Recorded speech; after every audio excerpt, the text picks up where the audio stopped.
Hi guys, welcome back to my YouTube channel. ಎಲ್ಲರೂ ಹೇಗಿದ್ದೀರಾ? ನಾನು ತುಂಬ ಚೆನ್ನಾಗಿದ್ದೀನಿ. ನೀವು ಚೆನ್ನಾಗಿದ್ದೀರಾ ಅಂತ ಭಾವಿಸ್ತೀನಿ. ಇವತ್ತಿನ ರೆಸಿಪಿ ಬಂದು ಬೇಳೆ ರಸಮ್ ಮಾಡ್ತಾಯಿದ್ದೀನಿ. ಅದು ನಮ್ಮ ಮನೇಲಿ ಹೇಗೆ ಮಾಡ್ತಾರೆ ಅಂತ ಶೇರ್ ಮಾಡ್ಕೊತೀನಿ ಗಾಯ್ಸ್. ಮೊದಲಿಗೆ ನಾನು ಅರ್ಧ ಕಪ್ಪಷ್ಟು ಬೇಳೆನ ವಾಶ್ ಮಾಡಿ ಕುಕ್ಕರ್ಗೆ ಹಾಕ್ಕೊತೀನಿ. ಅದಾದಮೇಲೆ 2 ಟೊಮೊಟೊನ ಚಿಕ್ಕದಾಗಿ ಕಟ್ ಮಾಡಿ ಹಾಕ್ಕೊತೀನಿ.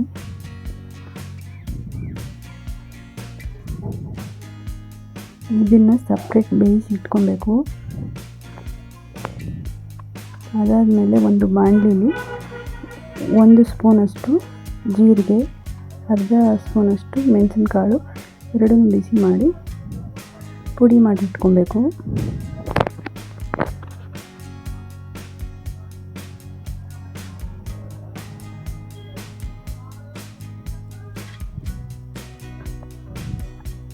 ಬೇಳೆ ಮತ್ತು ಟೊಮೊಟೊ ಬೆಂದಿದೆ.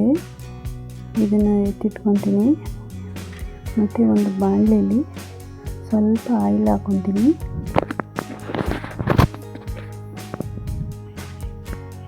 ಸಾಸಿವೆ ಕಾಳು ಹಾಕ್ಕೊತೀನಿ.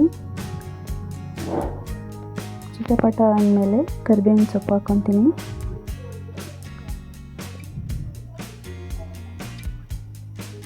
ಅದಾದಮೇಲೆ ಬೆಳ್ಳುಳ್ಳಿನ ಜಜ್ಜಿ ಇಟ್ಕೊಂಡಿದ್ದೀನಿ, ಅದು ಹಾಕ್ಕೊತೀನಿ. ಬೆಳ್ಳುಳ್ಳಿ ಜಾಸ್ತಿ ಹಾಕ್ಕೊಂಡ್ರೆ ರಸಮ್ ತುಂಬ ಟೇಸ್ಟ್ ಇರುತ್ತೆ.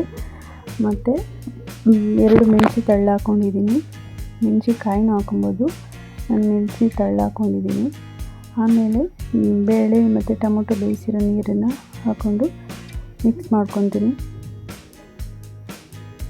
ಅದಾದಮೇಲೆ ಜೀರಿಗೆ ಮತ್ತು ಮೆಣಸು ಪುಡಿ ಮಾಡಿರೋದು ಹಾಕ್ಕೊತೀನಿ. ಆಮೇಲೆ ನಮ್ಮ ಮನೇಲೇ ಮಾಡಿರೋ ಮಸಾಲೆ ಪೌಡರು 1 ಸ್ಪೂನ್ ಇಲ್ಲ 2 ಸ್ಪೂನ್ ಹಾಕ್ಕೋಬೇಕು. ನಾನು 1.5 ಸ್ಪೂನ್ ಹಾಕ್ಕೊತೀನಿ.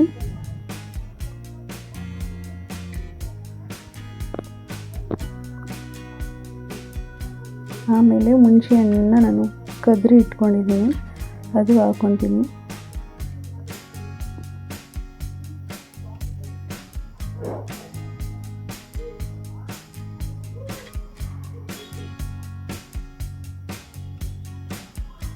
ಆಮೇಲೆ ರುಚಿಗೆ ತಕ್ಕಷ್ಟು ಉಪ್ಪು ಹಾಕ್ಕೊಬೇಕು.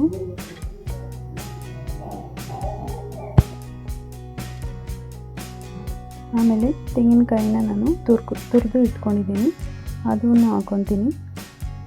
ಆಮೇಲೆ ಕುದಿದ್ರೆ ರಸಮ್ ರೆಡಿ ಆಯಿತು ನೋಡಿ ಗೈಸ್. ನೋಡಿ, ಈಸಿಯಾಗಿದೆ, ತುಂಬ ಬೇಗ ಮಾಡ್ಕೊಬೋದು. ಇದನ್ನು ತುಂಬ ಟೇಸ್ಟಿ ಇರುತ್ತೆ. ಇದನ್ನು ಒಂದ್ಸಲ ಟ್ರೈ ಮಾಡಿ.